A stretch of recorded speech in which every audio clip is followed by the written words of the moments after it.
I'm Victoria Marshall with the latest news from the Washington Watch News Desk. Today is Election Day, and voters across the country are heading to the polls to cast their ballots for who they'd like to be president. More than 80 million voters had voted early as of Monday. In the swing state of Arizona, Republicans have a lead over Democrats in early vote totals. As of early Tuesday morning, 2.3 million voters had cast ballots, and Republicans had cast nearly 200,000 more than Democrats, according to data from Uplift Campaigns. In the state of Georgia, more than 4 million voters had already cast ballots ahead of Election Day. Female voters have outpaced male voters in early vote totals by more than 2 to 1. But surprisingly, rural counties in Georgia have seen more active voters cast pre-Election Day ballots than urban counties. Earlier this morning, former President Trump cast his ballot in Palm Beach, Florida. Here's what he said.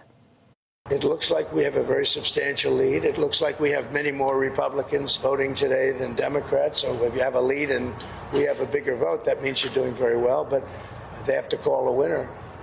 They should. And they should call a winner. Trump's running mate, Ohio Senator J.D. Vance, voted in his home state this morning. Here's what he told reporters. First of all, we do expect to win, but obviously no matter who wins, half the country, as you said, is going to be at least partially disappointed. I think my attitude is the best way to heal the rift in the country is to try to govern the country as well as we can, create as much prosperity as we can for the American people, and remind our fellow Americans that we are all fundamentally on the same team, however we voted. I certainly hope you vote for Donald J. Trump today. I think that his policies are going to promote peace and prosperity for our citizens.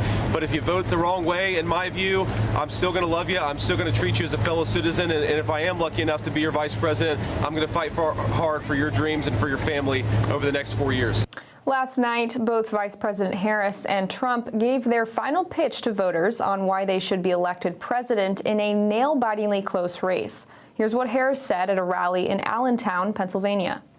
It is my pledge to you that if you give me a chance to fight on your behalf as president, there is nothing in the world that will stand in my way. Ours is a fight for freedom, including the most fundamental freedom of a woman to make decisions about her own body and not have her government tell her what to do. Trump finished his campaign at a rally in Grand Rapids, Michigan. My message to you and to all Americans tonight is very simple. We do not have to live this way. We don't have to live this way. We're not living good. 4 years, what did they do that was good? Can you name one thing? I said to a group of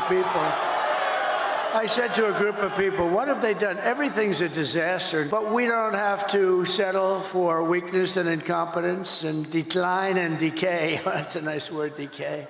That's what's happened. That's a nice word, decay. Can you imagine? And nobody will question it because it's true. With your vote tomorrow, we can fix every single problem our country faces and lead America, indeed the world, to new heights of glory. And in related election news, National Guard units in several states and local law enforcement are on standby as authorities prepare for violence in the wake of election results. National Guard units are on standby in Washington State, Oregon, and Nevada. The move in Oregon and Washington comes after hundreds of ballots were damaged or destroyed when ballot drop boxes were set on fire last week. In Washington, D.C., security fencing has gone up around the White House, the U.S. Capitol, and the Naval Observatory, where Vice President Harris lives. And many businesses in downtown D.C. have boarded up in anticipation of riots and violence. And in election integrity news, a Pennsylvania court has granted a request by Cambria County election officials to extend voting hours until 10 p.m. Eastern after a software malfunction prevented voters from scanning their ballots. The County Board of Elections said this malfunction should not discourage voters from voting at their local precincts. RNC Chairman Michael Whatley has asked Cambria County voters to stay in line to deliver their ballots. And those are today's headlines. I'm Victoria Marshall. Up next is Washington Watch with Tony Perkins. We'll see you tomorrow. From the heart of our nation's capital in Washington, D.C., bringing compelling interviews, insightful analysis, taking you beyond the headlines and sound bites into conversations with our nation's leaders and newsmakers, all from a biblical worldview. Washington Watch with Tony Perkins starts now. I will defend religious liberty, I will restore free speech, and I will defend the right to keep and bear arms, our Second Amendment. Ours is a fight for freedom, including the most fundamental freedom of a woman to make decisions about her own body and not have her government tell her what to do.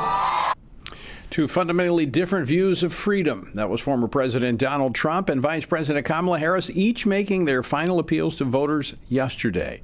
Welcome to this special Election Day edition of Washington Watch. I'm Tony Perkins.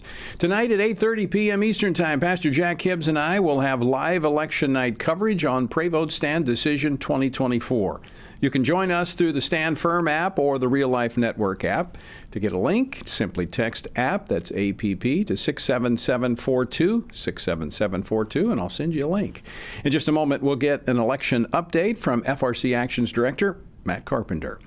If you haven't voted yet, there's still time. We've made it easy for you with our voter toolkit, so just text the word toolkit to that same number, 67742. That's toolkit, one word, to 67742, and you'll have everything you need to run down the street to the voting booth and cast your vote. All right, the RNC is actively working on election integrity. In fact, they secured a favorable ruling from the Georgia Supreme Court on absentee ballots. Georgia Supreme Court had a ruling, and every voter needs to return those no later than 7 p.m. If they can't get to the election office for Cobb County, then they can show up at their precinct, and they can then, nullify their absentee ballot, and then they can vote in person. So there's a process in place. That was the Georgia Secretary of State, Brad Raffensperger, earlier today. We'll discuss this with Josh McCoon, chairman of the Georgia Republican Party.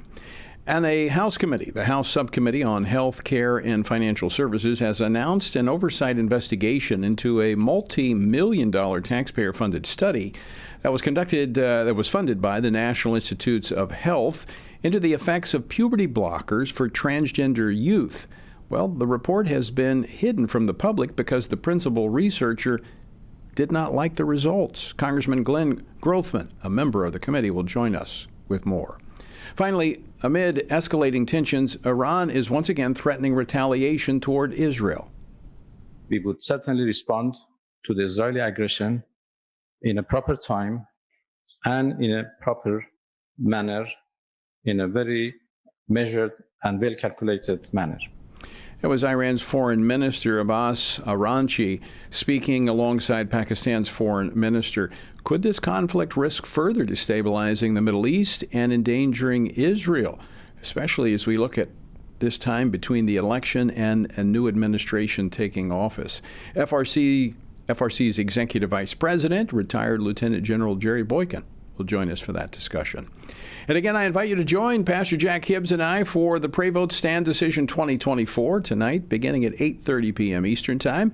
You can join us on the Stand Firm app. Text APP, APP, to 67742, and I will send you a link. Now, for an update on what's been happening across the country today at the polls and for a preview of tonight's coverage, FRC Action Director Matt Carpenter joins us from the 2024 Decision Desk in the FRC Media Center. Matt, thanks for joining us. Hey, Tony, thanks for having me. All right, so what's it looking like? Let's start off with kind of a brief summary of how the turnout is looking like so far today. That's right, Tony. We're looking at very robust turnout. In some states, you've got as much as 50% of the expected vote already in the bank from the early voting period. We have seen elevated participation, particularly with in-person mailing or in-person voting for states that allow that option. Generally across the board, you're looking at mail-in voting has dropped precipitously in some states, down slightly in other states across the board. Of worry potentially for Democrat campaigns. A lot of that is because urban areas are not turning out in the same numbers that they were in 2020. That's very interesting when you look at the uptick in early voting has been in the rural areas And it's been a decrease in the urban areas. And the urban areas are not generally known to vote on Election Day. This could spell trouble for Democrats. It could, Tony. And we're looking at some of the early election day results coming in from Maricopa County in Arizona specifically. You know, this is a state that features prominently not just at the presidential level, but at the congressional level as well. You've got a key Senate race there. You've got multiple toss-up and competitive House races there as well. You've also got a pro-abortion ballot measure up there for Arizona voters to decide on. In Maricopa County, the largest county in Arizona, where 60% of the vote from the entire election is anticipated to come from, Democrats are turning out below independents and Republicans right now. So Democrat campaigns have some work to do. That has to be very discouraging for them, given the fact that, again, they rely very heavily upon, historically, that is, rely upon early voting. So give us a little summary of how the election results are going to come in tonight as we track them on Pre-Vote Stand Election 2024. Yeah, I would be happy to. Tony, I've got here with me a map of all the times in which the polls will close. In just a few minutes at 6 o'clock, Indiana and Kentucky will close, and then you've got this additional tranche of states that end at 7 o'clock. On the East Coast, we're going to look at results coming in. I'm going to be paying attention to Florida, quite frankly. There's a lot of microcosms within the state of Florida that can tell you a lot about how the larger electorate is going to be performing later on tonight. But obviously, you've got important states like Georgia, which are going to come in at 7 p.m., and Virginia as well. You've got a Senate race in Virginia that's going to be close. You've got several congressional races in Virginia as well that are close. Of note, in Georgia, I'll say specifically, Tony, they changed their election law. In 2020, you remember it dragged out the results for days on end. They changed those laws, so now they'll be reporting election or early day voting much sooner in the night. I anticipate we'll know what the results were in Georgia, you know, by 10 o'clock, let's say, maybe even sooner. So a large chunk of the vote we're going to know pretty early on election night. It won't be like 2020. All right, so we know that the presidential race is going to be competitive, or at least we think so, based upon the polling that we've seen and heard. What other races are going to be competitive that are significant across the country? Yeah, so there are several Senate races that are going to decide, you know, who controls that upper chamber. You've got a race in Virginia that's worth paying attention to. Also Pennsylvania, Ohio. A lot is going to ride on Ohio. That's seen as probably the most likely to flip into the Republicans' column. This is a state that's trended to the right since 2020, and Democrat incumbent Sherrod Brown has been lagging in the polls there. So we're going to be paying close attention to Ohio when polls close there at 7:30 p.m. But you've also got key Senate races in places like Michigan, where Debbie Stabenow, the Democrat incumbent, has stepped down. So now you've got an open seat there. Both Democrats and Republicans hope to pick up that one. Wisconsin, Democrat incumbent Senator Tammy Baldwin is in a very close race against Republican Eric Hovde. Each one of those states I mentioned also has key, close, toss-up, lean, however you want to, count it, races for the House as well. So, the path to the presidency, it looks a lot like the path to the congressional majorities as well. And folks, I just want to remind you, as Matt just went through the map, there's still time to go and vote in most places across the country. The polls have not yet closed. Maybe you're on your way home from work and you've not voted. I would strongly encourage you to vote. Do not be swayed one way or the other from what you're hearing about returns. It doesn't matter. What matters is that you vote, you cast your vote, and vote for the individuals, the candidates who are most closely aligned to biblical truth. And we have the resources to help you do that work. Simply text the word toolkit. That's one word, toolkit, to 67742, and I'll send you a link and you'll have it right there. In fact, you can put in your zip code and you'll get a personalized voter guide on your way to the polls to vote. Now, Matt, we talked about the early voting, which almost, I think we're reaching, I think the final numbers I saw were close to 80 million early votes were cast. That's nearly half of all the ballots that were cast in 2020. So that's quite significant. What other things are we seeing different in this election cycle compared to the last presidential cycle? Well, Tony, in 2020, you'll recall the Democrats had banked significant firewalls, is kind of the term that's being used, going into Election Day, so that Republicans had to then overcome this large deficit of Democrat votes that had been banked early. That plan is not kind of playing out, unfortunately, for the Democrat campaigns. You look at a place like Arizona, where Republicans are actually leading in the early vote total, right? Republicans in Arizona have a history of voting early. But in 2020, that wasn't the case. The Democrats had actually banked a significant firewall going into Election Day. A state like Pennsylvania, famously not a great opportunity for Republicans to vote early there. Democrats had a 1.1 million firewall vote banked in Pennsylvania going into Election Day. It's looking more like 400,000 votes this time. Georgia, you see similar numbers of early votes in general, but you see a precipitous drop in the participation of mail-in voting and a sky-high involvement among early in-person voting. That tends to favor Republicans, frankly. Another state is Nevada, the one that people are paying a lot of close attention to. This is a Democrat machine state. Think of Harry Reid, who dominated that state for years, and all the unions that are involved out there in the Silver State. Democrats have typically done very well in the early voting. Believe it or not, Republicans are actually leading there as well. And maybe the best sign for Republicans tonight is North Carolina. That's a key state. Not just at the presidential level, but they've got a governor's race there, and there's several House races there as well. Republicans are actually leading the early vote in North Carolina. I don't think I've ever seen that before. I know in 2020, we haven't mentioned it, but COVID was a big deal. We had lockdowns. We had a lot of outside money coming into both into, like you mentioned, Pennsylvania and Philadelphia. There was money coming in to subsidize poll workers and those who actually went out to houses and collected ballots. I know it's speculative to ask this, but what kind of impact the absence of that, what kind of impact do you think that's having on the Democratic early vote?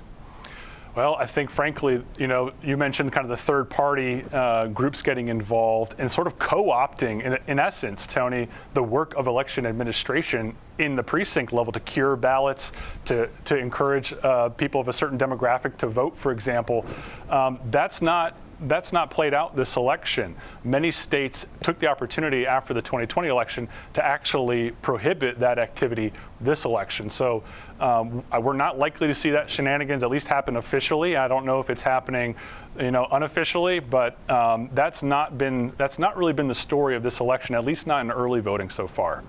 Yeah, it looks like Republicans who were reluctant to do so, of course, we encouraged them to vote early. I voted early. We encouraged people to vote early. It looks like Republicans took that advice and did vote early. So now, even though we prefer to have election on Election Day, right. That was the laws that many states adopted. Now I think maybe the left will want to change it and go back to Election Day since it didn't work for them. But we'll see. All right, Matt Carpenter, stand by because we'll be back at 8:30 for election 2024. Thanks for joining us. Thanks, Tony. All right, coming up, I'll be joined by the chairman of the Georgia Republican Party, which scored a victory for election integrity yesterday. And this is encouraging because this has been happening across the country. This is one of the things the RNC has been doing, is going into court and making sure that the laws are being applied the way they should be. So we've got some good news ahead. All right, don't go away. We're back with more Washington Watch right after this.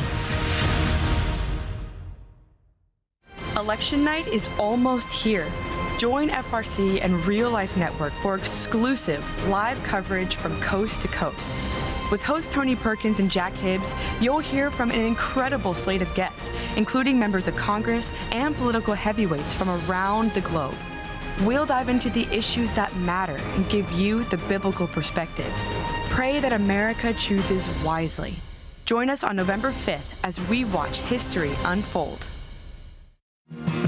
Let's not be discouraged. Don't lose heart. Don't lose the faith. Stand now strong because the Lord has given us the great privilege of living in a time when our choices matter, when our lives matter, when our courage matters. So let's stand together and save this great country. God bless the United States of America.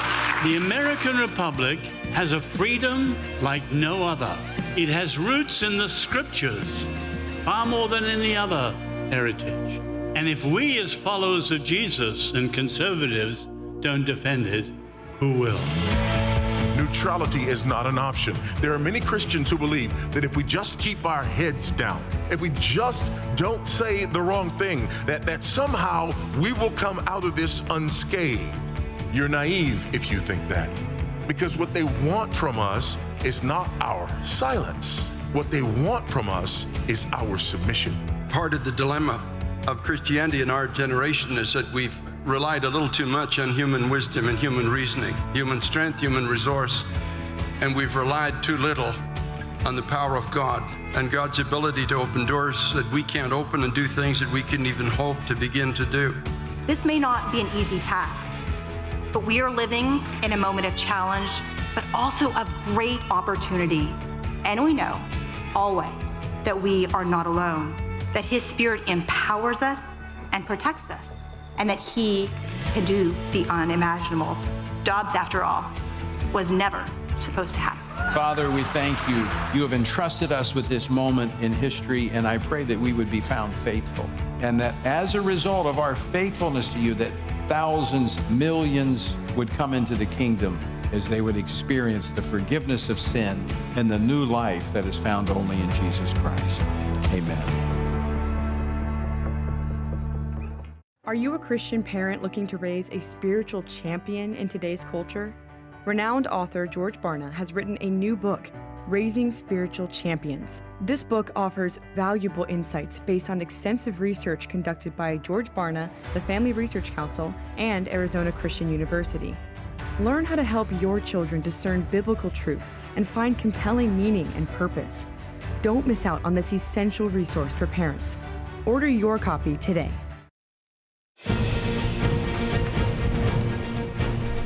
Welcome back to Washington Watch. Again, I invite you to join us tonight for Pray Vote Stand Election 2024 beginning at 8:30 p.m. You can join us on the Stand Firm app. Just text app to 67742. Pastor Jack Hibbs and I will be giving you the results throughout the night and talking about the way forward. All right, you may recall that in 2020, in the presidential election, Georgia was one of the states that was ground zero for the budding election integrity movement. Now, this election cycle, Georgia is in a much, much more secure place than ever before when it comes to election integrity. They not only changed their laws, but they're on the ground watching. In fact, just yesterday, the state saw another victory for the election integrity effort there with a ruling from the Georgia Supreme Court. Here now to discuss the ruling and to share about the efforts to promote election integrity, making sure that every vote counts in the Peach State, is Josh McCoon. He is the chairman of the Georgia Republican Party. Josh, welcome to Washington Watch. Thank you so much for having me. So, Josh, tell us about the battle that led to yesterday's ruling from the Supreme Court and what it means. Well, you know, Cobb County, Georgia wanted to give the Democrats some overtime and allow absentee ballots to be counted all the way through Friday of this week. And state law is very clear that absentee ballots must be turned in by 7 p.m. on Election Day.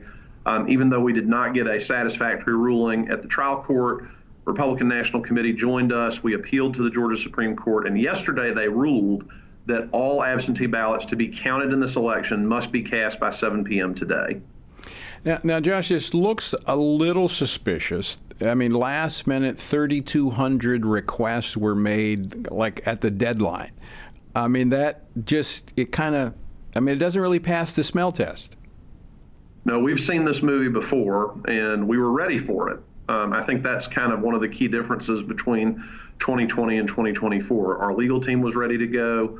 We got in front of judges, immediately. We didn't wait until after Election Day to litigate this issue. And as a result, we've been able to safeguard, in my opinion, the integrity of this election. I think this is extremely important, and this, I hope, will give people confidence across the country, because this is one of the top 3 issues that people have cited in terms of not voting, was that their vote wouldn't count because of the lack of integrity in the system. But we've had over 24 states that have changed their laws. Of course, Georgia was leading the way on this, but it's being supplemented by the RNC in particular, that is using those laws in the courts to make sure they're being enforced. So it's a pretty strong legal ground game, is there not? There absolutely is. I mean, we've been involved in dozens of lawsuits this year to protect the vote. And I want to say it really does two things. Number one, it's important that we have election integrity as a principle, obviously. But to your other point, it does make people feel confident to participate in the process. I believe tonight we're going to set a record for voter participation in a presidential election in Georgia, and that's because of these efforts. Republicans, conservatives have confidence that we are minding the store, we are making sure that this is a fair election, so they do have the confidence to go in and vote. And that's what I've been telling people for a year. We are working very hard to make sure this is a fair election. We just need you to do your job and get in there and vote. And people are doing that in great numbers. Josh, talk a little bit about the improvements that were made by the state. Some of as they went back, assessed what happened in 2020, changed their laws. What are some of the things that happened, were put in place this year versus 2020? Well, one of the big changes had to do with ballot drop boxes. So in 2020, that was sort of invented, this idea that you could deposit an absentee ballot in a drop box that could be located anywhere. There was very little security around that process. The legislature came back and said, okay, we're going to have ballot drop boxes, but they're going to have to be in government buildings. They're not going to be 24/7. They're going to be secured. There's going to be a wet signature required to apply for an absentee ballot. And what we saw is we went from 1.5 million absentee ballots in this state in 2020 to just under 300,000 this year. So a reduction of 1.2 million of these absentee ballots by mail. So that'll result in a faster count.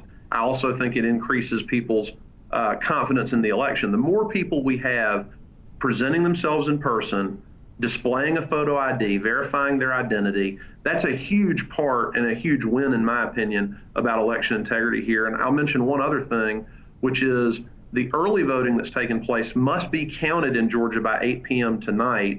And the Secretary of State has to give us the total number of votes by 10 p.m. tonight. So there's not this late night, oh, we found more votes, all of that sort of thing. So I really feel like people are going to look back at this election and say, what a better experience, what an experience we have confidence in, regardless of the outcome.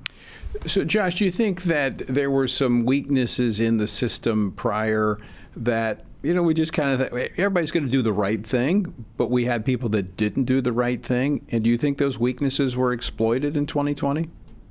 I think there's no question that we had a lot of irregularities around the 2020 election, and particularly around the paper absentee ballots. I mean, President Trump won on Election Day in Georgia in 2020. He won in the 3 weeks of early in-person voting, but he lost paper absentee balloting by 398,000 votes.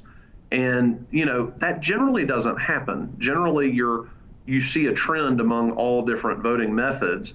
And that certainly makes you wonder about what went on, whether that was vote harvesting, knocking doors, sort of persuading people to vote that might not have been that enthused about voting in the first place, or whether it was something more sinister than that. But we've really done a lot. It's not perfect, no human endeavor is, right, but it is much improved over 2020 this year.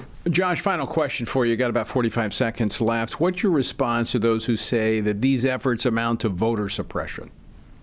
I would say to them, we set a record for voter turnout in Georgia in 2022, and we're shattering, I believe tonight, the all-time record for turnout in a presidential election. So the proof's in the pudding. People are turning out. We can make it easy to vote and hard to cheat. And I think everyone, I would say most everyone prefers that, and to know that their vote counts, regardless of which side they're on politically, they want to know that their vote counts. It's absolutely. It is very critical to uphold our republic to be able to say that. Josh, thanks so much for joining us. Appreciate you being with us tonight. Thank you for having me. Absolutely. I've been telling you folks that the states have been working on this, and the RNC, to their credit, has been taking these laws that were put in place and making sure they're enforced. So your vote does count. All right, that's part of the media wanting to suppress turnout by scaring people away. All right, when we come back, a government-funded study into the effects of transgenderism on youth. The principal author didn't like it, so she's been sitting on it. We're going to talk about that next. Don't go away. everything we do begins as an idea.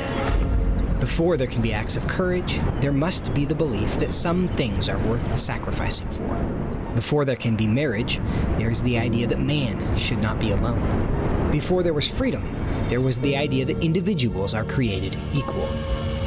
It's true that all ideas have consequences, but we're less aware that all consequences are the fruit of ideas. Before there was murder, there was hate. Before there was a Holocaust, there was the belief by some people that other people are undesirable. Our beliefs determine our behavior, and our beliefs about life's biggest questions determine our worldview. Where did I come from? Who decides what is right and wrong? What happens when I die? Our answers to these questions explain why people see the world so differently. Debates about abortion are really disagreements about where life gets its value. Debates over sexuality and gender and marriage are really disagreements about whether the rules are made by us or for us. What we think of as political debates are often much more than that. They're disagreements about the purpose of our lives and the source of truth. As Christians, our goal must be to think biblically about everything.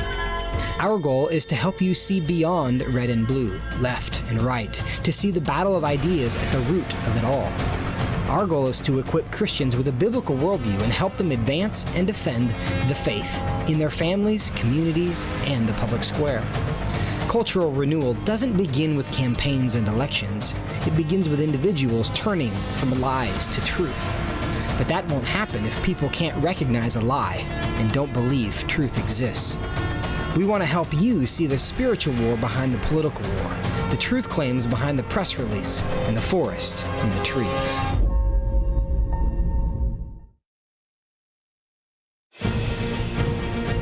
Welcome back to Washington Watch. I'm Tony Perkins, your host. Good to have you with us on this Tuesday, Election Day. And by the way, again, tonight, Pastor Jack Hibbs and I, who is the founder of the Real Life Network, will be joining teams. He'll be on the West Coast. I'm here on the East Coast. And we're going to do an election night coverage.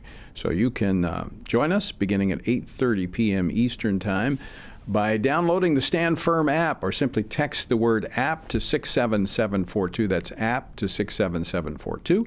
And you can join us. We'll have members of Congress, other news experts that will be on as we analyze the results and talk about the way forward, regardless of what the outcome is. All right, about 2 weeks ago, we reported on the refusal by an activist researcher to publish the results of a federally funded study on the effects of puberty blockers on American children. Now, the researcher, Dr. Johanna Olson Kennedy, told reporters she fears the study could, quote, be weaponized or even used in court to stop these gender mutilation procedures because, surprise, surprise, the study found no evidence that such procedures improved the mental health of children. Well, yesterday, the House Republicans launched an investigation of the National Institutes of Health, who funded this project, which, by the way, had a $9.7 million price tag. That's $9.7 million of your tax dollars that went to fund the study. And because the researcher, who was an activist, was afraid that these results would be used against her, and it didn't support her preconceived notions, she's not releasing it. How's that done? Well, I think we're going to be talking to Glenn Grothman, member of Congress from Wisconsin, who's a member of the subcommittee, but I think we're having trouble connecting with him. So I think we're going to go to... Okay, I think we just connected with him. He's connecting with us by phone, Congressman Glenn Grothman. Congressman, welcome to Washington Watch. Glad to be on this show on a very relevant topic, a topic that should be talked about quite a bit, but go ahead. Well, it's not talked about in the legacy media because they want to hide this. This is a major focus of the current administration. But for those who haven't been following this story, can you tell us what is known? Well, there has been a study which calls into question the idea that we have these puberty blockers, the idea that this transgenderism is somehow innate and that we have to help everybody through it. You know, instead, if you read the study, I think you would reach the conclusion that actually the current treatment probably increases the fact that somebody goes down this path, probably makes them more depressed. And I think, therefore, calls into question the whole gender-affirming care industry. Right. I mean, most of these kids, over 80% of them, will make their way through the transition through puberty. And in fact, we're seeing increasingly is as puberty blockers and other interventions, including surgery, are being utilized, they're not using counseling, which in many cases could make a difference in the lives of these children. So, go ahead. Yeah, you hit the nail on the head. Usually kids will come out of this on their own, okay? Which is why you didn't have kids like this when you and I were children. If anybody had those feelings, they disappeared. I think Heritage Foundation talked about over 95%. Right. I think they had 98%, something like that, of the boys who were transgender for a second bounced back. Instead, what they're doing is by creating this industry, you are encouraging children to go down this path, which I think leads to depression. I think it leads to an incredibly unhappy, unusual life. And, of course, these people, even if they transition altogether, have to continue to keep taking drugs to go down this path, which by itself shows that it's not an innate thing, or you wouldn't, after the surgery, have to keep taking drugs. So we should follow the path of Europe. Europe has backed off on this. Right. And the reason we see so much of this transgender stuff is because they are encouraged down this path by the guidance counselors and the gender-affirming care industry. So, Congressman let's talk, Congressman Grothman, about this taxpayer-funded study. I mean, what does this tell us about the supporters of transgenderism when they are deliberately mischaracterizing or withholding the results of a study that has serious implications for the health and safety of children? But the bill is being paid by taxpayers. Well, I hate to say there's something good came out of it, because if they would release the study, maybe it would put an end to this holding these transgenders up on a pedestal like they're these wonderful people. You know, the bill was paid by the taxpayer. Right. That is true. But like I said, the real scandal is they're suppressing the results of the study. Do you think you'll be able to get it released? I certainly intend to. Yes, I'd be very disappointed if we don't get it released. And if it's released, maybe it'll begin to put an end to this ridiculous pushing of the transgender lifestyle, which, of course, was a dream of the hardcore feminists all along. This is part of a greater agenda, the end of the American family, the end of having men and women being different from each other. You know, they want to say, well, everybody can just bounce back and forth. So that's why they're hiding it. And, of course, monetarily wise they're hiding it, because if it ever became apparent that most kids just grow out of this, what would these people do for a living? That's right. As you said, it really has become an industry. Congressman Grothman, we're up against a break. I want to thank you for joining us, and as always, appreciate your insights. Well, thank you, and I hope your listeners pay attention, because eventually I'm sure we're going to have a hearing on this. And when you get the facts, you can keep your school board from going down this horrible path. Yeah, I'm sure we'll have you back on when that hearing takes place. Congressman Glenn Grothman of Wisconsin. All right, don't go away. Lieutenant General Jerry Boykin joins me next. Jesus said in John 15, "These things I've spoken to you, that my joy may remain in you, and that your joy may be full." In 2024, in these divided and uncertain times, how can this be possible? By abiding in Him through His Word. At Family Research Council, we want to help you do that, which is the reason for the Stand on the Word Bible reading plan. In just 10 to 15 minutes each day, you will have read the entire Bible in just 2 years. But more importantly, you will be abiding in Him daily. Find our Bible reading plan at frc.org/Bible. And join Tony Perkins each weekday for a 10-minute devotional inspired by the daily reading and designed to encourage you on this journey through the Bible. Listen on Apple Podcast, Spotify, and YouTube. And remember, the grass withers and the flower fades, but the word of our God will stand forever.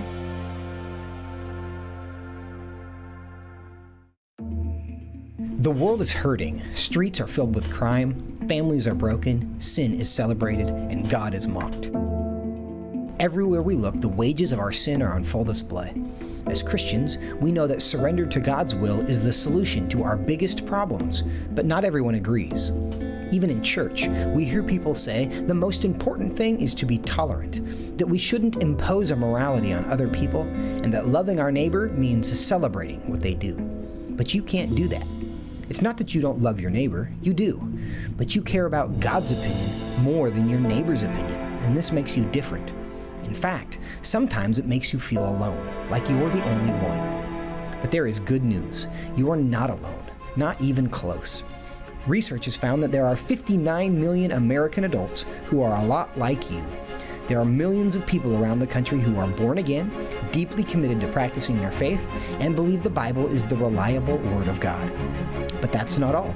They're also engaged in our government. They're voters. They're more likely to be involved in their community, and they're making a difference in elections. The problem is that a lot of them feel alone too. We want to change that. FRC wants to connect these 59 million Americans to speak the truth together, no matter the cost. If you want to learn more about this group and what it means to be a spiritually active, governance-engaged conservative, or if you want to find out if you are one of these SageCons yourself, go to frc.org/SageCon and take the quiz to find out. The world is hurting, and we have the solution. We can't do it alone, but we can do it if we work together. That's what we're working toward every day. Join us. Go to frc.org/SAGECON, SageCon, to learn more. That's SAGECON, SageCon, to learn more. Welcome back to this Tuesday edition of Washington Watch. I'm Tony Perkins, your host. Good to have you with us. And again, I invite you to join us tonight. Join Pastor Jack Hibbs and I for Pray Vote Stand Election 2024, beginning at 8:30 p.m. Eastern Time. We'll go through the night as the election returns come in. We'll be tracking not only the presidential race, but some of the key congressional races that will determine control of the House of Representatives. We're also going to be looking at some of the state races as well as the ballot initiatives that are in many of the states. That's tonight at 8:30 p.m. Eastern Time. To join us, simply download the Stand Firm app. You can text APP to 67742 or go to the App Store and get the Stand Firm app. Our word for today comes from Joel chapter 1. The fields are destroyed, the ground mourns. Because the grain is destroyed, the wine dries up, the oil languishes. It describes a nation that is in an economic mess, a symptom of moral and spiritual decay. They were at a point where they couldn't spin their way out of it. They couldn't create another government program to solve their problem. They were in a helpless state. So what was the answer? Well, keep reading.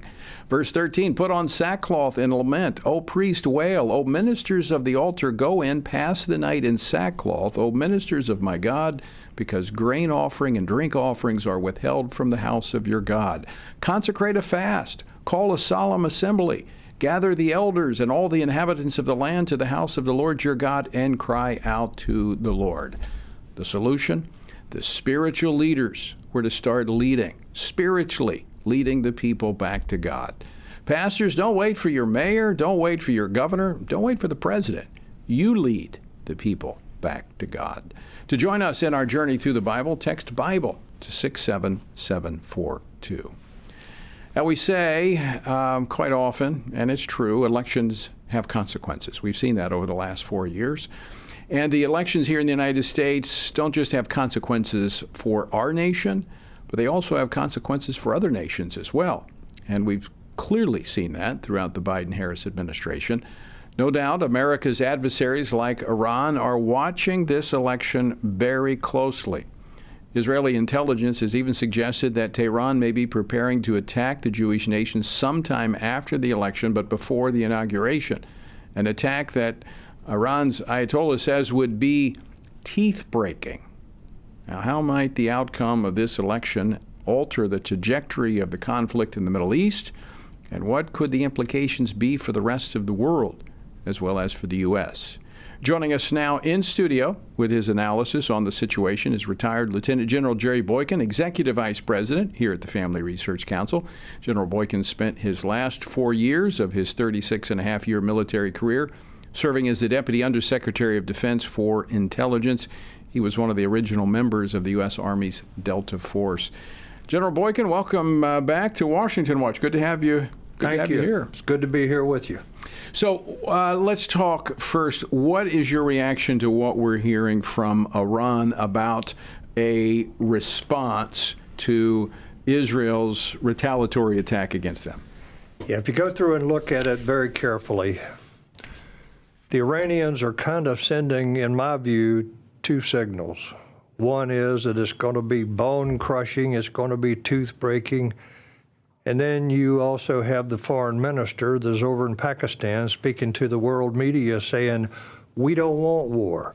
We don't want war. But if we have to, and you know the rest. But I think what was important was that he was saying that we would respond proportionately. So he wasn't talking about, he says on the one hand, we'll respond with a crushing response. And on the other hand, he says, but it'll be proportionate. So which is it? Well, is that bravado? It's bravado, yeah. Because Israel in their last strike, precision strikes, took out their air defense systems. They took out some the first time, but they took them out this time, took out some of their missile fuel systems, so they've been incapacitated for the creation of more missiles. Iran says, Iranian officials say that they will use more powerful warheads than any previously used in their strikes against Israel. What else do they have in their arsenal? Well, they certainly have nukes.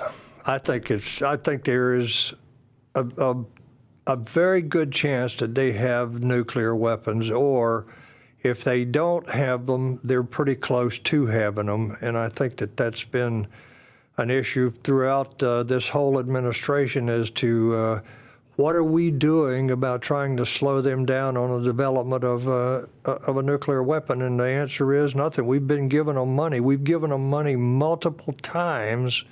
And you know where that went? It not only went to Hamas and Hezbollah, but it also went into the nuclear program, and I think that they have that. But do they have the capacity to deliver it? The delivery problem, I think, is still a problem for them. But I don't know. I don't think that. I think somebody in our intelligence community knows, because the Israelis have probably given them some intelligence that would give them a clear understanding of what they do have. But I do think that, from my perspective, they kept their centrifuges spinning. Even with that JCPOA, they kept the centrifuges spinning. So they've been developing up to weapons-grade plutonium. General Boykin, as we move in, I mean, today's election day, we'll have the results tonight. Hopefully, hopefully in the short order, we'll know who the next president of the United States is going to be. But there's going to be a period between now and January where we have a true lame duck president. Does this create a period of vulnerability for the Middle East and for the United States? Yes, it does. But I would be more concerned about China. China has told us they want Taiwan under the mothership. The mothership is Beijing. And I think that if they have the opportunity, because we have proven nothing but weakness in this administration, and if Kamala is elected, it'll be another 4 years, and somewhere in there, they're going to take Taiwan. They're going to try to take Taiwan. I'm not sure that they can, to be honest with you, with anything short of a nuclear weapon. But I think that's a very vulnerable period, and I don't think that Kamala Harris, as President of the United States, would have any idea what to do. And I don't agree with the president or the former president that she's got warmongers around her. She didn't have anybody around her. She doesn't have a cabinet or anything. So I think that they would take advantage of Joe Biden's weakness. And while the focus is on the Middle East, on Iran and Israel, you're saying that is an open door for China to make a move on Taiwan. Right. We just developed. I mean, we just launched a carrier group. Right. Back over to the Middle East over there, so we're putting everything over there right now. That's, I was fixing to ask you. That's where we have our assets right now in the Middle East, trying to keep Iran in check, which opens things up in the Pacific. In my mind, it does. Yes, absolutely, because they've told us they want Taiwan, and they want it back under their control. I thought they might do it before we got to this point, quite frankly. But that said, I think that that's a very vulnerable period, in that lame duck period that you're talking about there. I think it's a frightening period of time for me. So let's talk about Israel during this time period. There's I've heard some reports, read some reports that Iran, even talking about troops possibly going into Israel. I have a hard time seeing that, ground troops going in. If there's any action toward Israel, we know Israel is going to respond. They've taken out, as I mentioned earlier, the air defense systems in Iran, opening up both their oil fields and making way to the nuclear facilities. Would this be a time, if provocation is there, for Israel to respond? Well, certainly, it would give them a window of opportunity that wouldn't probably last too long. But yes, I think especially if you have a Harris that would happen to be elected.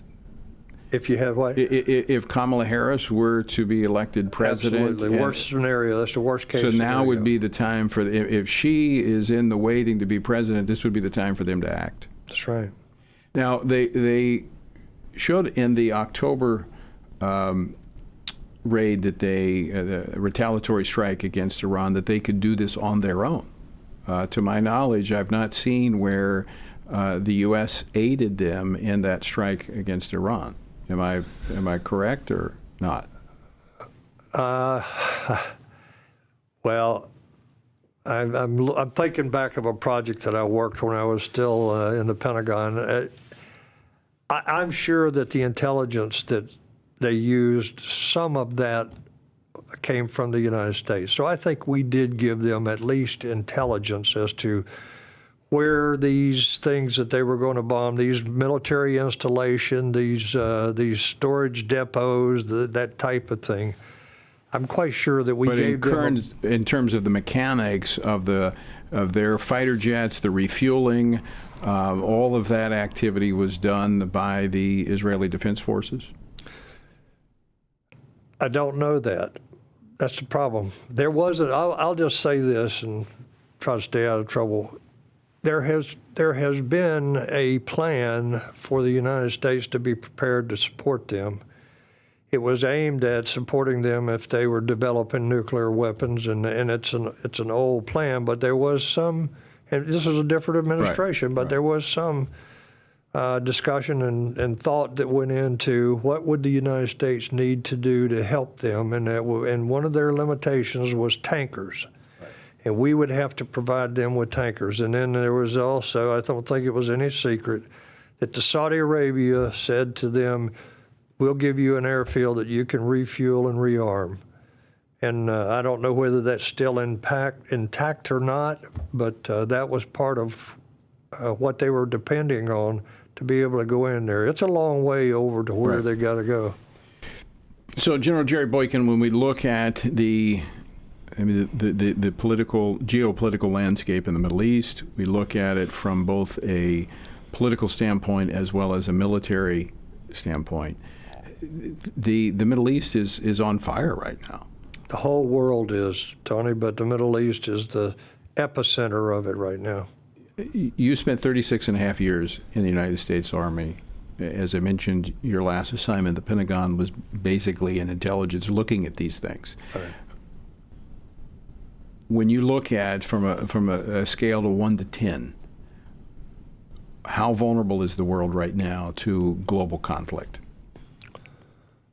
Well, I think we're certainly above the midpoint. I think we're, as you're talking about the whole world. You're not just talking about America. Well, I'm talking about America being drawn in as a leader to a conflict that has implications worldwide. Yes. I think that this is a very vulnerable period, and I do see that as a scenario. It's a bad scenario, but I do see that as a scenario, and it may not be Israel. It may wind up being in Europe. And well, I didn't ask you about that. I didn't ask you about Ukraine, with North Korea now sending troops to Russia. That are there on the Ukraine border, may be operating there. Yeah. How does that change that dynamic? Well, the Russians are in a bad situation right now. I mean, they got problems at home, among their population and all, but they've expended an awful lot of their resources. Well, and they have a population problem to begin with. I mean, in terms, they have a as the United States does, but they have they are ahead of us in terms of not having a sustainable population. That's exactly right, and theoretically they cannot at this point stop it because they don't have the people there unless they go into China. And this was a scenario that came out by one of the authors recently, not recently, but probably about 10 years ago, that they would have to go into China and grab some of the people along the border there to try and start populating their own country. Right. Because they are getting to a point that is dangerously low in terms of the birth rate. And then you look at the number of casualties that they've suffered in this war with Ukraine, and that's being depleted. Their population with their is being materiel. I mean, it's their people, but they've also they've lost a lot of material. We've talked about this later on this program, before on this program, how the United States energy policy is the only thing keeping them afloat by making their oil, giving it a market on the global market with China, Iran, North Korea. And if we would go back to becoming a world supplier as we were under the previous administration, we could pull the rug out from underneath of them and end this conflict much more quickly. I'm going to prophesy here. All right, you got 30 seconds. If Donald Trump is elected, one of the first things he's going to do is open up the oil fields again and make us self-sufficient with energy. And that will drive down the global price, which will take away the revenue that these rogue countries are using to fight their wars. Absolutely. All right, General Jerry Boykin, I think you're going to be joining us tonight. I'll be with you. All right. And folks, I hope you will be with us as well for Pray Vote Stand election decision 2024 as we follow the election results tonight. Pastor Jack Hibbs and I will be co-hosting, and we'll have a number of special guests that will be joining us throughout the night. You can join us on the Stand Firm app. Simply text app to 67742. That's app to 67742. Or if you're on the Real Life Network, you can watch there as well. Again, that begins at 8:30 p.m. Eastern Time tonight. All right. Hope to see you there. Until next time, I leave you with the encouraging words of the Apostle Paul, found in Ephesians 6, where he says, when you've done everything that you can do, when you've prayed, when you've prepared, and I would say voted, then just keep standing. Washington Watch with Tony Perkins is brought to you by Family Research Council and is entirely listener-supported. Portions of the show discussing candidates are brought to you by Family Research Council Action. For more information on anything you heard today, or to find out how you can partner with us in our ongoing efforts to promote faith, family, and freedom, visit TonyPerkins.com.